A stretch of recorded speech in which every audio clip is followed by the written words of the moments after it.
Bonjour à tous, bienvenue sur la chaîne STS Trading Ichimoku Kinkoyo. J'espère que vous allez bien et c'est là tout ce qui compte.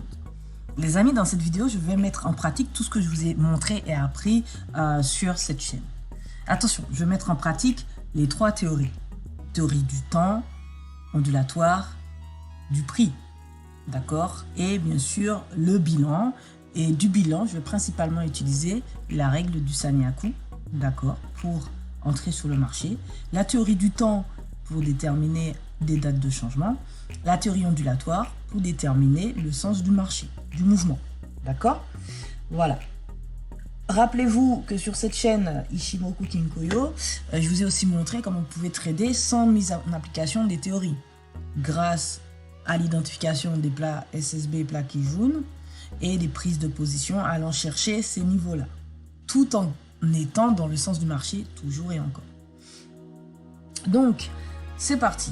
J'ai choisi une paire relativement facile à trader. Donc, la première chose que je fais quand je veux trader sur le marché, la première chose que je réalise, c'est j'observe en weekly cette paire. Est-ce que les zones de retournement, sachant que je vais rentrer sur des Sanyaku, n'est-ce pas? Est-ce que les zones de retournement sont simples et faciles à trader? Est-ce qu'elles sont compréhensibles? D'accord? Ici, j'ai un retournement, 1, 2, 3 pics, je comprends ce qui se passe. Ici aussi, j'ai un retournement, je comprends ce qui se passe. Là aussi, je comprends ce qui se passe. C'est relativement facile. La deuxième chose que je regarde, c'est est-ce que j'ai devant moi une paire compréhensible aussi au niveau de la structure. Là, je vois à partir du coup, j'ai une impulsion, deux impulsions, trois impulsions et j'ai un retournement. Ici, qu'est-ce que je constate? C'est un peu plus difficile, mais c'est très lisible. J'ai une impulsion, deux impulsions, trois impulsions et un retournement. Ici, c'est un peu plus compliqué, mais ça reste quand même lisible à partir du Kumo. J'ai une impulsion, deux impulsions, une petite correction, une troisième impulsion, un retournement. Ici aussi, une fois que j'ai fait cette analyse-là, ici aussi, j'ai une impulsion, deux impulsions, trois impulsions, donc je m'attends à un retournement. Donc, c'est la première chose que je regarde. Est-ce que ma paire est facile à trader? Est-ce qu'elle me présente une structure facilement lisible et identifiable? Deuxième chose que j'identifie, c'est les Sanyaku. C'est-à-dire par rapport à Tenkan et Kijun, je vais venir identifier à quelle unité de temps font référence Tenkan et Kijun et me référer à ça pour prendre position au plus tôt. Mon objectif, c'est vraiment de prendre position au plus tôt. Je pourrais y aller progressivement avec des TP fixes, venir chercher le plat Kijun de mon weekly et ensuite venir chercher le plat SSB quand je prendrai position sur l'unité de temps qui représente Kijun. Et puis ensuite, en finalité, une fois que j'aurai cassé ma structure, que j'aurai un Sanyaku sur l'unité de temps principale, venir chercher des liquidités externes. Et oui, j'ai parlé de liquidité. Parce que je vais utiliser la liquidité, la compréhension de la liquidité, pour entrer sur le marché, sortir sur le marché. D'accord? Raffiner mon entrée et mes sorties. Donc, sans plus tarder, on va commencer avec la théorie du temps. C'est-à-dire que la première chose que je fais, c'est identifier mon cycle. En gros, j'essaye de savoir, en fait, à quel moment est-ce que mon cycle se répète et à quel moment, éventuellement, mon prix et la temporalité me donnent des dates d'entrée ou de changement sur le marché. Un marché a trois types de changements. Soit il fait une continuation, donc on peut imaginer ici une continuation. Soit il se retourne, donc on peut imaginer qu'il se retourne. Soit il stagne, on peut imaginer qu'il stagne, c'est-à-dire qu'il range. C'est tout. D'accord? Un marché ne peut pas faire autre chose. Ok? C'est trois types de mouvements probables sur le marché. Et c'est comme ça. Voilà. Donc, la première chose que je vais faire sur mon marché, c'est que je vais venir identifier le cycle du marché. Mais pour cela, je vais me baser sur les mouvements naturels du marché. Les points hauts et les points bas du marché. D'accord? Donc, c'est pourquoi ici, j'identifie mes points hauts et mes points bas du marché. Donc, je vais d'ailleurs bien les identifier en les marquant.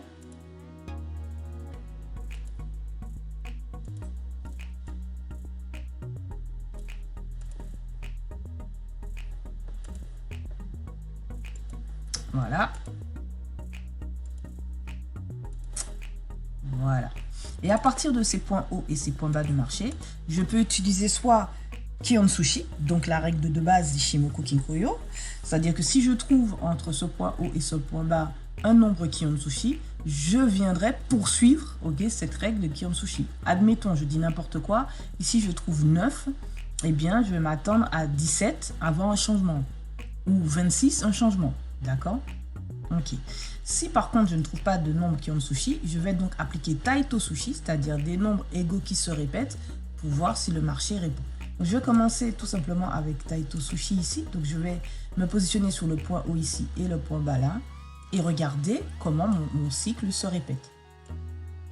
Eh bien, première nouvelle, à ce niveau-là, effectivement, j'ai un renversement du marché ici.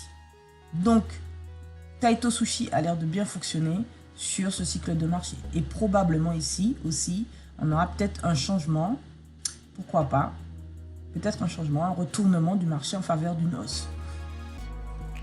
Deuxième chose que je fais toujours avec la temporalité, c'est que je vais venir identifier une onde V, pour pouvoir projeter, ma temporalité. Donc ce sera relativement simple, hein. Je vais 1, 2, 3, 4, 5, je vais utiliser 1, 2, 3, je vais utiliser ces 3 points pour avoir une idée de temporalité. Pourquoi? Parce que premièrement, le marché est sous l'influence globale de cette vague.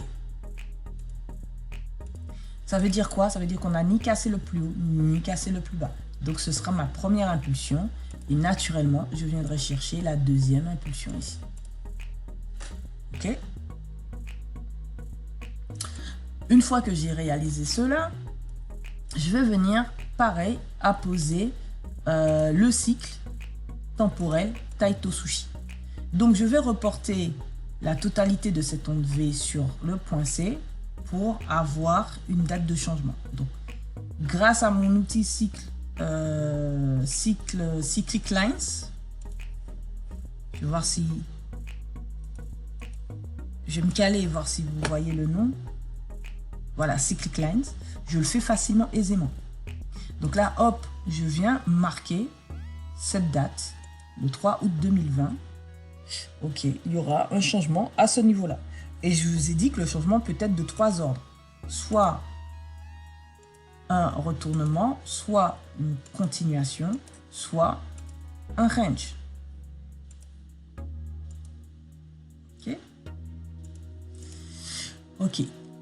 Je continue toujours avec la temporalité. Je vais venir reporter AB sur le point C, juste ici. Ok. Et on voit ici une... Hop. Ok, on voit ici qu'il y a déjà eu un changement, cette date à cette date-là. On regardera ça ensemble. Ok, et je peux aussi reporter AB sur B. Hein. Voilà, et ça suffit. Je n'ai pas besoin de plus. D'accord? Pour l'heure, je n'ai pas besoin de plus. Tout ce qui m'intéresse, c'est de savoir quand est-ce que mon marché peut se retourner. Pas dans 4 ans, pas dans 5 ans, pas dans 10 ans, dans un temps relativement proche. Une fois que j'ai fait ça, toujours dans la temporalité, je suis toujours avec la première théorie sur mon unité de temps principale, le cycle du marché. Je vais regarder pour voir si c'est pertinent. Effectivement, qu'est-ce qu'on constate? Première temporalité, si je n'avais pas encore ce mouvement-là, ici, sur cette temporalité, regardez, j'ai un Sanyaku qui amorce un mouvement haussier. Deuxième temporalité, j'ai un Sanyaku qui amorce un mouvement baissier. Donc, si le cycle du marché est propre et que ce marché est lisible, il m'a l'air lisible jusqu'à présent, la troisième temporalité va m'annoncer donc un mouvement haussier. Très bien. Donc, ce serait plutôt quelque chose comme ça si je suis le cycle du marché qui fait tantôt des niveaux hauts, tantôt des niveaux bas, donc tantôt un niveau haut. Deuxième chose que j'applique, la théorie ondulatoire. La théorie ondulatoire est relativement simple. Ce n'est pas bien compliqué. Jusqu'à présent sur cette chaîne YouTube, je vous ai montré que vous avez la possibilité de prévoir le mouvement du marché à partir d'une onde V. À partir d'une onde V, il y a des fluctuations. Ce qu'on appelle fluctuations. Ok, une onde V donne une fluctuation. Ok, je vous montre très rapidement. Une onde V,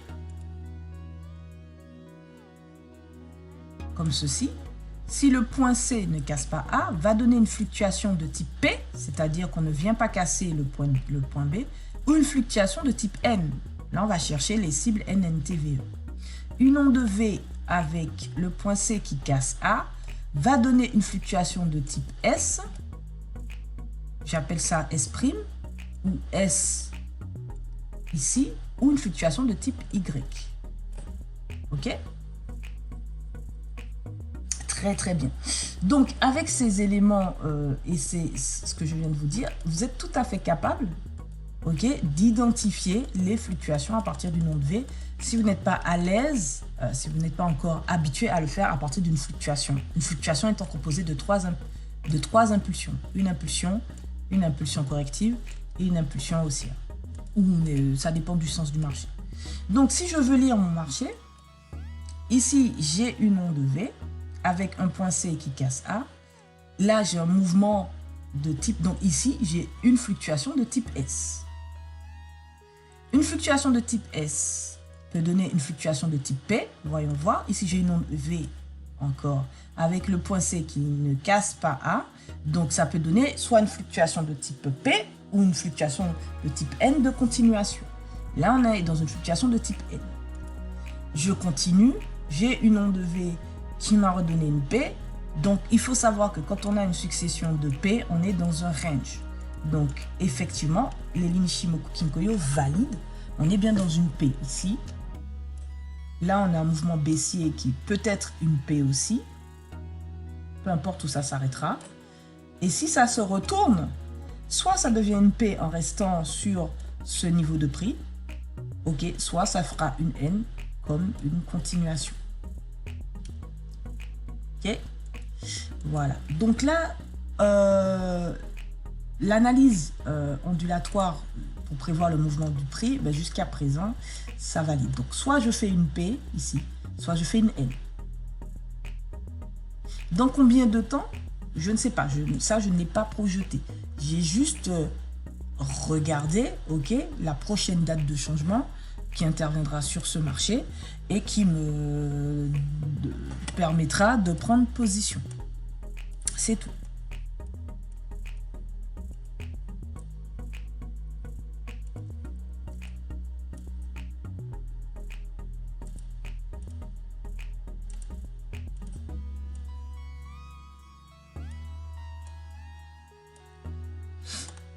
Donc, ça c'est fait. Qu'est-ce qui reste à faire? Oui, éventuellement, venir tenter de projeter des cibles NNTVE à partir de cette onde V ici. Donc, la première cible, mon premier TP serait probablement à ce niveau. C'est-à-dire qu'on viendrait casser ce sommet, confirmer le biais haussier, venir TP ce sommet-là dans un autre temps. D'accord? Quand est-ce que cela se produira? Donc, ce serait bien... ça aurait été bien si on n'était pas tombé dans un range, ok, ça se serait produit là, d'accord, ok. Mais comme on est tombé dans un range, il faut savoir que la projection temporelle, il faut la refaire à l'issue du range. Moi, je garde juste pour avoir une date de changement dans l'immédiat, tout en sachant que si le marché me fait une N, je viendrai refaire une projection à partir d'une onde V. Là, pourquoi je conserve la temporalité? Parce que malgré le fait qu'on soit tombé dans un range ici, la temporalité est très propre. C'est-à-dire que ça donne vraiment des dates clés suite à un Sanyaku. Et ça me plaît bien. Donc c'est pourquoi je vais rester dans cette logique, mais je ferai mes projections à l'issue du Sanyaku ici sur mon unité de temps principale. Donc, est-ce que mon prix va continuer de descendre ou va-t-il s'arrêter? Pour ça, pour savoir exactement où s'arrêtera le prix, moi j'utilise la liquidité. D'autres utilisent autre chose, moi j'utilise la liquidité. La liquidité.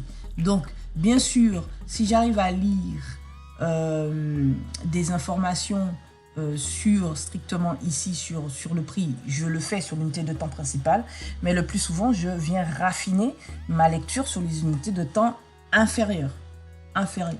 Là, pour le moment, concrètement, hein, il n'y a pas grand-chose ici qui pourrait justifier le fait que mon prix descende plus bas. D'accord? Je n'ai pas grand-chose ici qui pourrait justifier ça. Ok? Pas grand-chose. Deuxième chose que je vais faire, maintenant que j'ai utilisé la théorie du temps et la théorie ondulatoire et des prix, au niveau de prix, je vois que, bon, on est tombé dans un range, donc c'est un peu caduque. Donc, je vais devoir repartir ici, faire des projections de cibles de prix NNTVE pour aller targeter tout ça. Mais de manière simple, si je regarde le biais, ici, je n'ai aucun biais, d'accord? Comme je vous ai dit, on est sous l'influence de cette vague-là et sous l'influence de cette vague-là aussi, d'accord? Donc, pour le moment, mon marché n'est pas vraiment directionnel en weekly. Même si j'ai des mouvements haussiers, des tendances, petites tendances haussières ici, et petites tendances baissières, en soi, ok, je n'ai pas de marché directionnel. J'ai besoin que le marché me donne une direction fiable. Donc là, il va falloir attendre, soit le marché vienne casser ici ou là, pour que je puisse commencer à réfléchir et me dire, bon tiens, dans ma réflexion, je pense qu'il va se passer ceci ou qu'il va se passer cela. Ok, mais on ne va pas attendre. On va pas attendre, on est quand même en weekly, on va pas attendre des lustres que le marché casse au niveau pour prendre une décision. Comme il fait à l'intérieur des successions de vagues P, donc des ranges, je vais donc attendre, comme je vois que c'est relativement propre, je vais attendre un Sanyaku ici pour prendre position et commencer à trader. Voilà ce que je vais faire. Alors je demande 2 petites secondes, excusez-moi, j'ai des positions en cours, je regarde un peu qu'est-ce qu'il en est sur mes positions.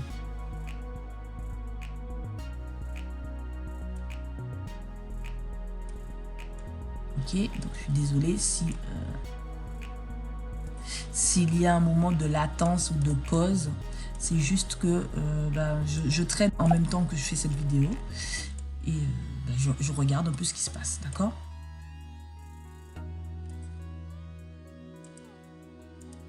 Ok, c'est pas mal. Ok, très bien. Donc, très bien. Hop.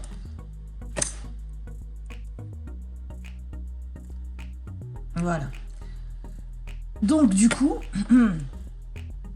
voilà, donc c'est clair. Donc, il faut être clair dans votre tête, d'accord? C'est clair, d'accord? Pour le moment, on est dans un mouvement baissier. Donc là, je vais identifier dans ma tendance en cours, immédiatement en cours, le nombre d'impulsions et de corrections que j'ai sur cette tendance pour évaluer la situation. Ok, est-ce que j'ai déjà 3 impulsions ou pas? Ok, donc je vais m'aider des points d'intersection du Kinkoyo. Donc il faut savoir que vous pouvez tracer vos impulsions de plusieurs manières.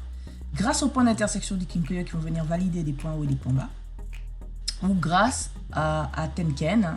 Lorsque Tenken, regardez, Tenken se retourne, il fait un pic. Ok, ici il fait un creux. Donc, lorsque Tenken vous fait ça, vous avez une impulsion. D'accord? Ok. Donc là, j'ai une impulsion à partir du Kumo. Donc c'est mon choix. Je pars du Kumo.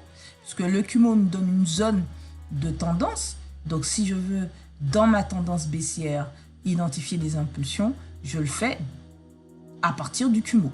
D'accord? D'autres feront un peu plus haut. C'est un choix. Et puis, il faut bien étudier votre paire pour savoir de quoi elle en retourne. Donc, Tenkan, Kijun font référence à, respectivement, Tenkan fait référence à H4 et Kijun à Delhi. Donc, je regarderai en H4 si j'ai un Sanyaku ou plutôt, avec une confirmation de prise de TP du Delhi Kijun et une continuation pour aller chercher des niveaux de TP. D'accord? Donc, une impulsion, 2 impulsions. Alors, il me reste une 3e impulsion en cours. Alors, il y a plusieurs écoles. Certaines personnes vont venir apposer ici une onde V pour venir trader, d'accord, l'impulsion suivante. C'est très bien, c'est très bien, d'accord? Je ne dis pas non. Au contraire, si vous pouvez le faire, faites-le. Mais il y a encore plus simple en fait. Il suffit d'attendre que le Kinkoyo vous donne le signal.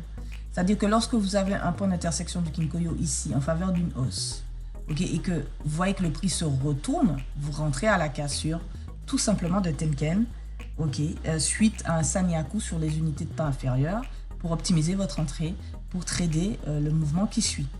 Ok, ça c'est très très simple. Ok, donc il y a une troisième impulsion qui est en cours, mais qui n'est pas terminée. Je vais venir réajuster mes impulsions ici, enfin en fait faire ça correctement.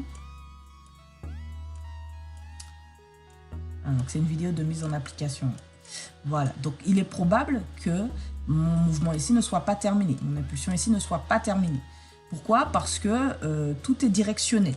Et le Kumo est directionnel, le Kinko est directionnel, Chikou est directionnel et bien positionné. Chikou ne s'est pas du tout rapproché des prix pour jouer une correction.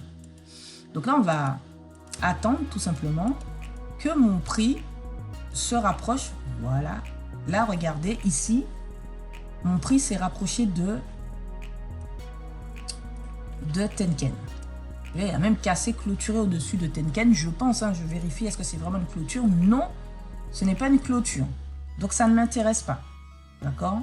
Donc, il faut vraiment attendre la clôture du prix au-dessus. Ici, par contre, ok, là, ça m'intéresse. Je vois que Chikou tente de se rapprocher des prix. Même si on a toujours un mouvement directionnel baissier, sachant que je suis dans ma troisième impulsion, ok, et je vais aussi regarder un peu ce que la liquidité me raconte. Donc, il faut savoir que je raffine sur les unités de temps inférieures. Donc, est-ce que à ce niveau-là, il y a une raison? Est-ce que c'est justifié que mon prix à ce niveau-là, y a-t-il une raison, quoi? Donc, je vais raffiner ça en daily.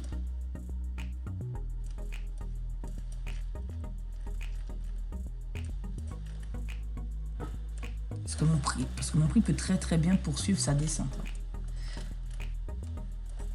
Je regarde. Ah, là, non, franchement, hop, à part s'arrêter ici, ok, j'ai pas d'autre raison. Est-ce qu'en 4 heures, donc je raffine sur mes 2 unités de temps, hein, est-ce que mon prix pourrait descendre plus bas, en fait? C'est ça ma recherche.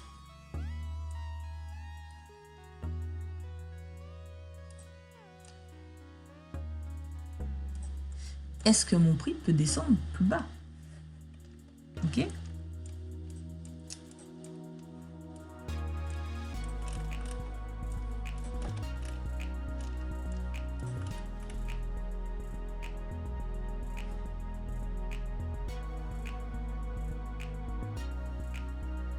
Vraiment, en toute honnêteté, il n'y a pas de raison pour que mon prix descende plus bas. Donc, il est probable, hop, voilà, très bien, il est probable en fait que mon prix ne redescende pas, ok, c'est probable, ok. Donc la question que je peux me poser, c'est jusqu'où mon prix peut aller. Alors attendez, parce que là j'ai juste fait un petit retour arrière et là il m'a hop, voilà. Jusqu'où mon prix peut aller? Est-ce qu'il peut monter plus haut? Donc si mon prix monte plus haut, je vais porter une attention particulière à cette zone-là parce qu'elle est crédible. Ok, cette zone-là, hop, elle est très crédible. Et ce sommet-là, ok, parce que si mon prix casse ce sommet-là, les amis, ok, ça veut dire que on est, voilà, il y a un Sanyaku qui a été fait en weekly et on va targeter, on va chercher les plus hauts précédents. D'accord? Donc, en 4 heures, puisque là, on a cassé Tenken, on voit bien que en 4 heures, le Sanyaku est déjà avancé.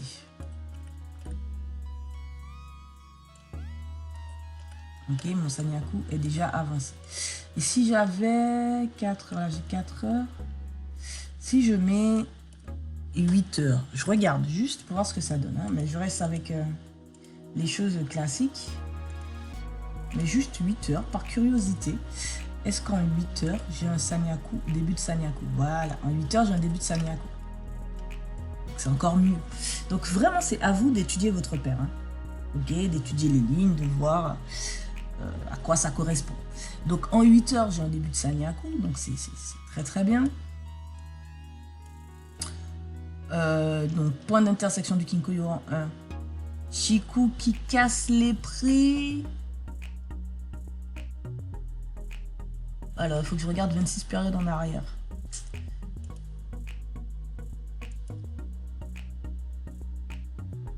Hop.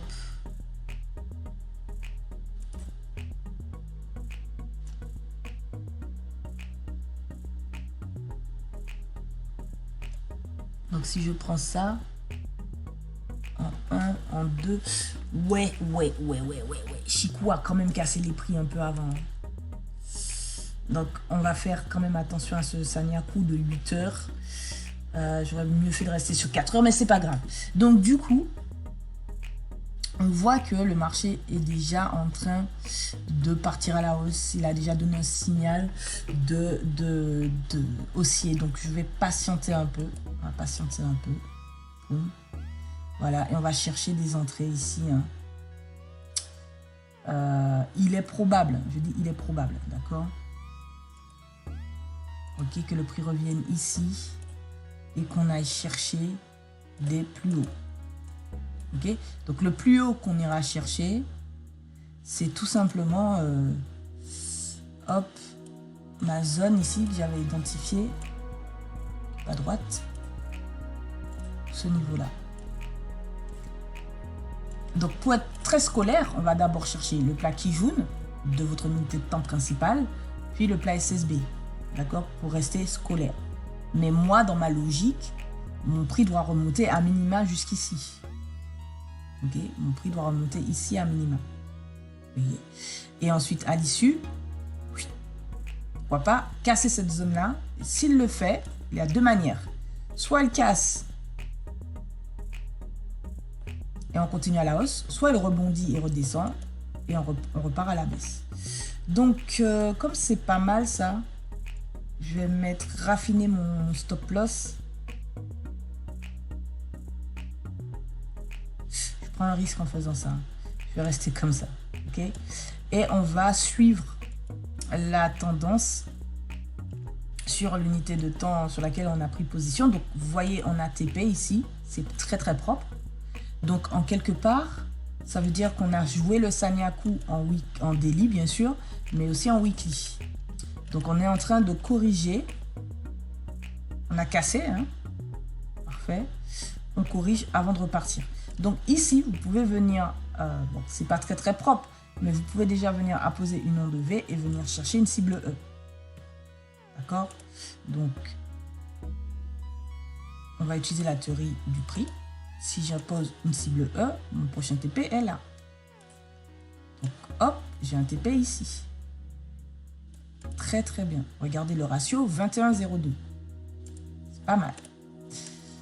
Ce que je pourrais faire, on n'est pas loin du sommet. Hein.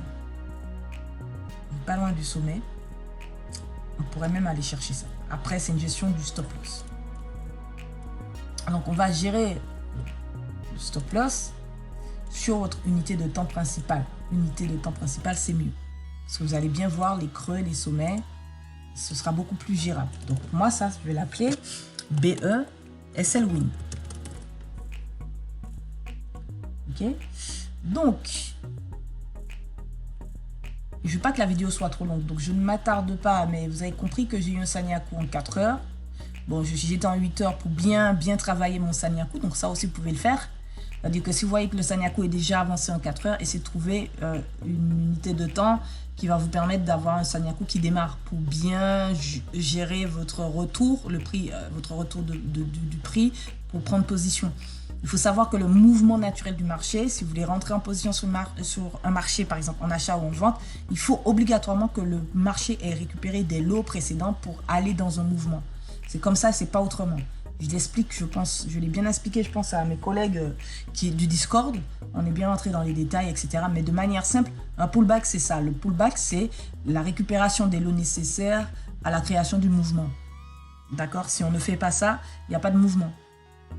Vous êtes sur un marché, vous allez faire vos courses. Si la personne qui vous vend le produit n'a pas, lui, acheté, comment il va vous vendre? Quel produit va vous vendre quoi? Donc, c'est pareil, c'est la même chose. D'accord? C'est la même logique. Il ne faut pas oublier que faire du trading, c'est faire du commerce. Vous traduisez trade en anglais, en français, vous allez voir, c'est commerce. Un trader, c'est un commerçant. Voilà. Donc, on va suivre... on va pas tout de suite se mettre... on va se mettre là, comme ça. Et puis, on va suivre le trade, la position, pour gérer la position. Regardez, on arrive à la date jour du changement que j'avais identifié précédemment. Effectivement, qu'est-ce qui se passe? On est dans le cadre d'un Sanyaku ici. Comme les jours précédents. Donc, tout ce qui va nous intéresser, c'est de prendre position de manière intelligente. Voilà, poum, là, par exemple, vous auriez pu prendre position ici et maintenant si vous tradiez strictement l'attente de cette date-là. D'accord? Et là, le marché fait quoi? Tchouf, tchouf, poum. Il va recasser Tenken. Poum, prendre position. Ce sera bon. Voilà. Casser clôture. Hein. Il faut qu'il casse et qu'il clôture au-dessus. Donc, il casse et clôture ici. Donc là, c'est bon. OK?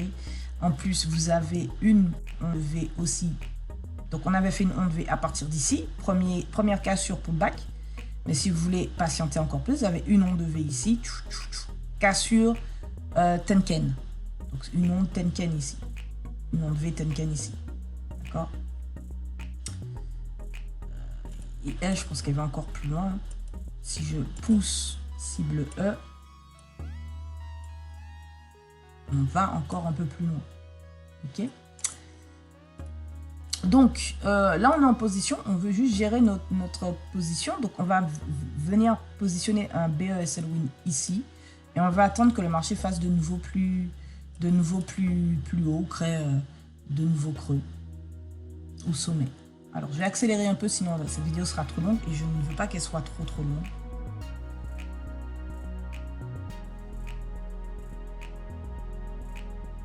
C'est pas mal. Donc ici, ben, hop. Vous pouvez relever un peu votre BES Win, hein, ou bien le coller ici, hein, c'est pas mal. Vous positionnez là, par exemple. Moi, je vais le laisser bien coller ici au BESL Win. Après, c'est votre psychologie. Ce qui va vous faire tenir dans un trade, c'est votre psychologie. Ok, on a eu un... Hop. Voilà, on va se positionner là.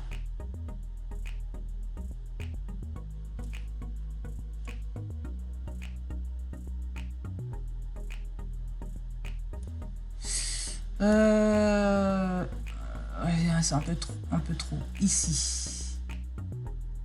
Vous avez vu, on y va progressivement.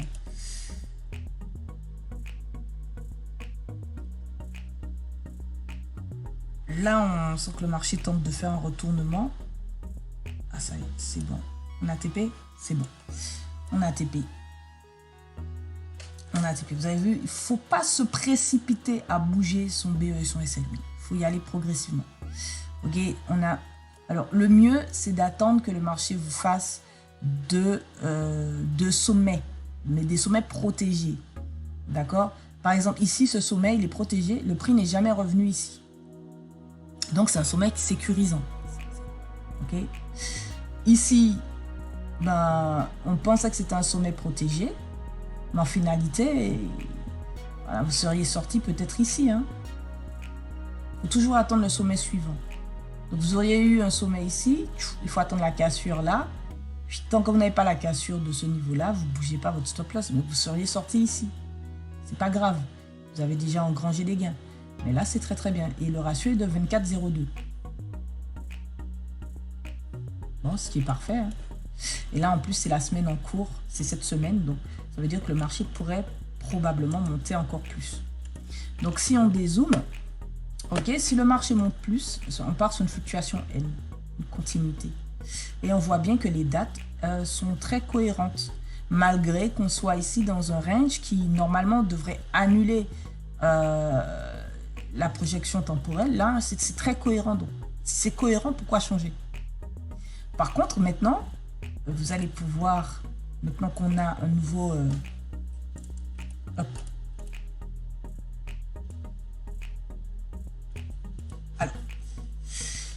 Alors, je mets une flèche ici, parce que je vois bien que le marché n'est pas revenu titiller ce niveau, pour identifier mon nouveau point bas. Mais, si on casse ce niveau-là, ok, ça c'est pour les semaines à venir, le marché pourrait faire ça, hop, repartir à la hausse. Ok, ça, ce serait très très intéressant. Parce que ça veut dire qu'on sort de l'influence de cette vague-là, de cette impulsion-là, et on sort de l'influence de cette impulsion-là. Donc la prochaine projection à faire, ce sera sur ces 3 points, 1, 2, 3, et venir projeter les dates de changement sur mon unité de temps supérieure. Donc vous avez bien vu, hein, règle de base, il faut partir sur une paire que vous comprenez, que vous arrivez à lire. D'accord? N'allez pas prendre une paire, vous ne comprenez rien de la paire, vous la regardez, elle est illisible. Là, il faut absolument que les niveaux, ce qu'on appelle range, zone de liquidité, d'équilibre, accumulation, distribution, il faut que ça soit très clair et très lisible. Deuxièmement, il faut que vous identifiez facilement les impulsions avant retournement. Ça va vous faciliter la vie. Okay? Si vous n'étudiez pas, si vous n'utilisez pas la liquidité pour savoir comment rentrer sous le marché, ou même à quel moment le marché va s'arrêter, ça va être compliqué en fait. Ça va être difficile, mais même moi, je suis dans l'incapacité de vous dire comment faire autrement. D'accord? Ici, pourquoi le marché s'est arrêté? C'est simple. Le marché est venu refermer ses positions précédentes. Mais pourquoi ici? Okay? Pourquoi il n'est pas venu plus bas? S'arrêter. Ok? La liquidité explique largement explique ça, et la structure de marché aussi l'explique. Donc, et on est dans un range, ok? Donc il faut pratiquer, il faut beaucoup backtester, les amis, beaucoup backtester pour voir plusieurs, vous familiariser avec le marché. Je ne sais pas comment vous dire ça autrement. Si vous ne backtestez pas, vous ne vous familiarisez pas avec votre marché, comment voulez-vous trader? Voulez-vous acquérir un sentiment de sérénité quand vous tradez sur le marché? Ça va être très compliqué. Ça va être compliqué. Enfin, en tout cas, moi, j'ai du mal à... Je vois pas trop comment... Enfin, c'est compliqué. Ok? Je vais me prendre un petit trade tranquille. Tranquillement. Donc, voilà pour cette stratégie qui, en fait, était une mise en pratique de l'ensemble de tout ce que je vous ai montré jusqu'à présent. Ok? Sur cette chaîne. Okay? On voit bien que la tendance précédente a un impact sur la tendance en cours, ne serait-ce que sur ces arrêts ou les cibles à aller chercher. Hein. Par exemple, là, j'ai un sommet, ici j'ai un sommet, ici j'ai un sommet. On voit bien que le prix a réagi bien plus tard, mais il s'est arrêté pile poil sur ce sommet-là, par exemple. Ici, aussi, il a travaillé ce sommet, il a récupéré. Il y avait beaucoup d'argent ici au niveau de ce range qu'il a récupéré. Les institutionnels, ils ont encaissé leur argent et en même temps, ils ont créé de la liquidité pour créer ce mouvement. Ok? Donc là, pour l'instant, le marché n'est ni haussier ni baissier. On est dans un range, succession de vagues P. Je ferai une vidéo sur les enchaînements des ondes et pour que vous puissiez lire les fluctuations. Ok? Et je vous donnerai un tableau récapitulatif des fluctuations pour que vous sachiez un petit peu à quoi vous attendre à l'issue. J'espère que cette vidéo vous a été profitable. Vraiment.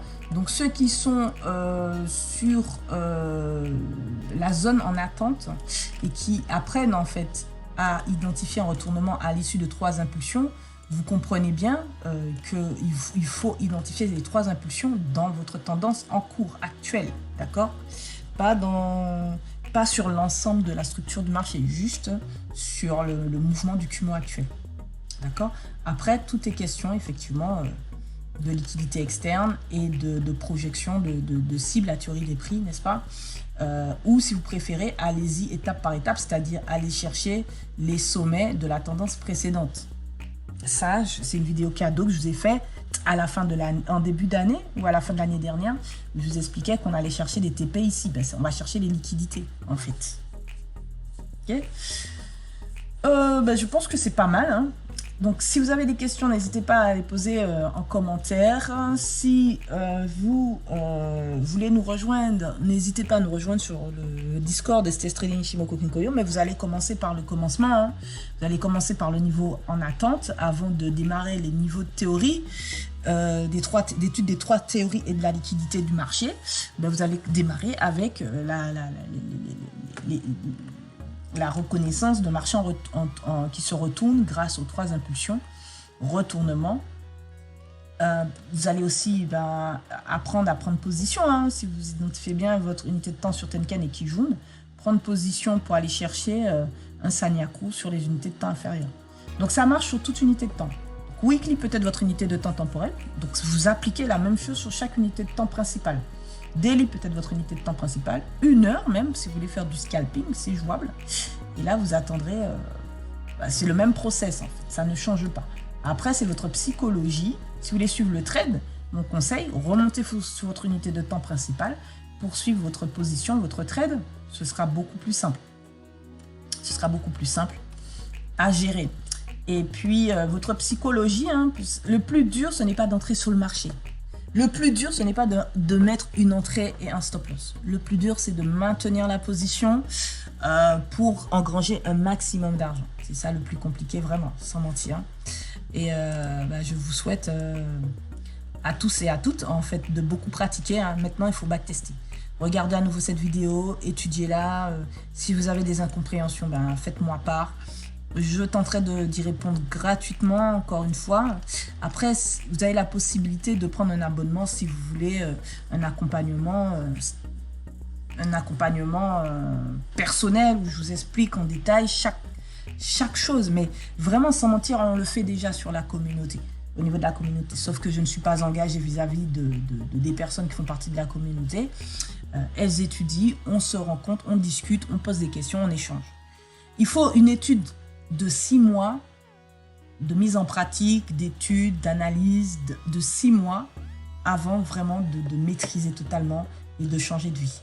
Voilà, parce que l'objectif des personnes qui sont au sein du Discord STS Trading Ichimoku Kinkoyo, c'est de passer les tests FTMO pour trader un capital et donc gagner en termes d'indépendance financière. C'est ça l'objectif. Je n'ai qu'un seul objectif, c'est ça. Donc on étudie Ichimoku Kinkoyo, on étudie les ranges, on approfondit les ranges, on approfondit la liquidité et avec tout ça, on met en place des stratégies pour trader de manière optimale sur le marché. Un pouce, un j'aime, un partage, un abonnement, c'est super important pour la suite, en tout cas pour cette chaîne. Au moins donnez ça, d'accord? Et puis, je vous souhaite la meilleure étude possible pour votre avenir et pour vous permettre d'atteindre vos objectifs.